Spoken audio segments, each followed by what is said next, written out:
राम हा सर्वत्र आहे, जो आमच्या बरोबर पण कायम आहे आणि त्याची कृपा तुम्हा सर्वांवर आयुष्यभर राहावी हीच त्याच्या चरणी प्रार्थना. आणि ह्या पंचायतनाचं म्हणजे एक गंमत अशी आहे की सीता जी आहे ही रामाच्या मांडीवर बसलेली आहे आणि ते अनलॉक होतं.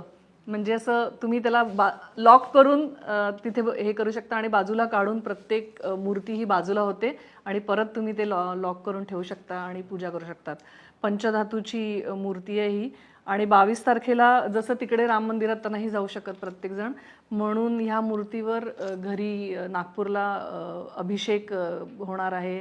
आणि म्हणजे घरगुती आपलं प्रेम आहे, श्रद्धा आहे, देखावा नाही आहे की काय करायचं. घरी एक छोटासा अभिषेक आणि एक पंचपक्वान्न जे काय आपण करता येईल ते करणार तुम्ही आहोत. तुमच्या घरी आनंद साजरा करा, तुम्ही तुमच्या घरी दिवे लावा, तुम्ही तुमच्या घरी रांगोळ्या काढा आणि देवघरातला राम पूजणार आहातच तसं स्वतःतला पण राम